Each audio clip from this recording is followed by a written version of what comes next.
The Deputy Minister of Education and Training, Dr. Nomusa Dube-Ncube, has opened an agricultural retail hub that's within the Intabankulu local municipality, and this in the Eastern Cape province. So this facility will serve as a production and processing of cannabis, which lately has become a massive market to produce medicine as well as other retail products. So perhaps to share a little bit more on this, we are going to be joined by Tom Mkhwanazi, Chief Executive Officer at W&R SETA. Tom, on that note, good morning, and thank you for joining us at this hour. Good morning, Lizzle, and your listeners at home. Tom, let's get into this. The agricultural retail hub, how it actually aims to assist the local municipality, perhaps also the long-term goals associated with the incorporation of this hub now.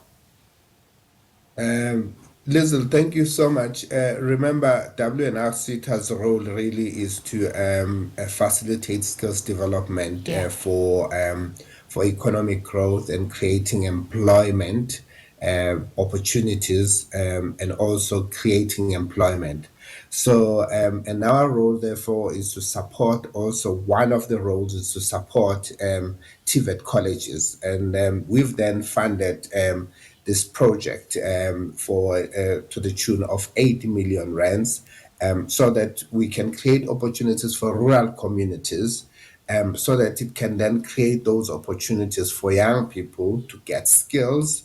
In obviously the college, as you've indicated, one of the opportunities that it will create is the cannabis, especially in agriculture, as we know that most of our young people don't necessarily look at TVET colleges as an institution of choice, and that's what we want to encourage.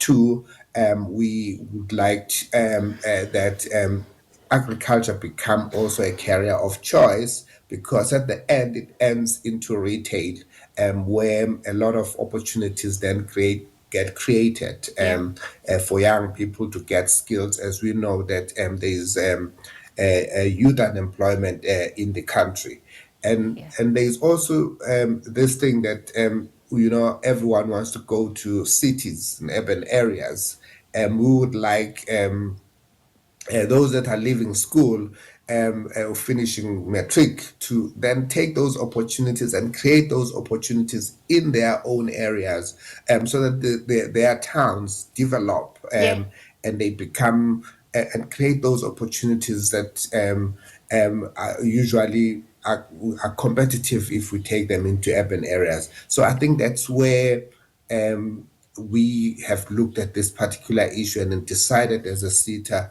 to make this investment. You know, Tom, I'm so happy that you're speaking to the incorporation of small scale and rural and traditional farmers into this value chain. It's so important, and even just reimagining the economic logic of towns and cities, because we've seen the impact of urbanization. And so to your point, it is about developing cities and towns where people come from as well.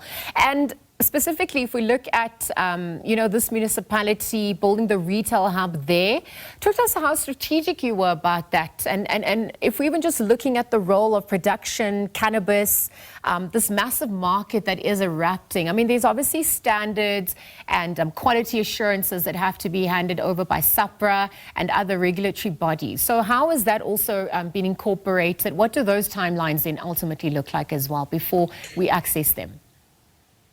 So obviously, as we build the center, at the same time, we will then assist the college as part of our work to then look at the qualifications, that really focus in this particular sector. And remember, that's not the only sector that we would look at, but it's a sector that we see opportunities going to. So we will therefore be assisting the college to ensure that they are.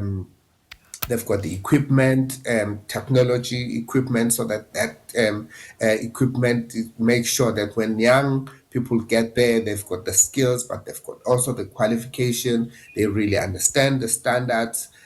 So while we are building, this is one of the other process that we're doing as SETAs, also support colleges to ensure that they become centers of specialization in the areas where they want to focus on. So, and in that area, you can see that there's a lot of development that is taking place. There's a road that is being built with that N2 interchange that is taking place. Those are the opportunities that are being opened for the people and the community in the area. But there are other agro processing opportunities that are going to come through. So we will therefore make sure that there are qualifications that focus on those particular area. There will be areas related to logistics because as you start producing your stuff, people must understand the whole supply chain process in that particular area. But also the area that I've also indicated is an issue of technology. How then people are going to use technology. We know that agriculture is moving towards using drones. So there will be those drone technology qualifications that have to be developed in those particular in this particular college. So there is a wide range of opportunities that are going to be created through the training programs that are going to be imparted to Yeah. young people in this college. Tom, at this point, are you able to quantify how many jobs and skills ultimately will be produced through that? And if we're looking at timelines, when does the first cohort start and obviously graduate? Even if we're looking at the key markets that have been identified for exports, what's coming to the fore on that front? There are partnerships for value add as well with other industries and obviously other collaborations. Anything you can speak to on that front?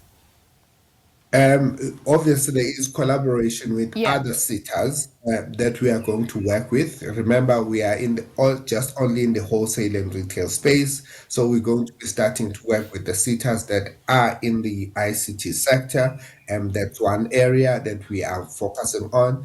And then in one area is to work with the SETA that is related to agriculture. Those are the talks that we are going to be start looking at. We're also looking at working with the SETAs that are related to transport in those particular area. Obviously, it's going to be very difficult for us to quantify from a SETA point of view in terms of how many jobs are going to be created.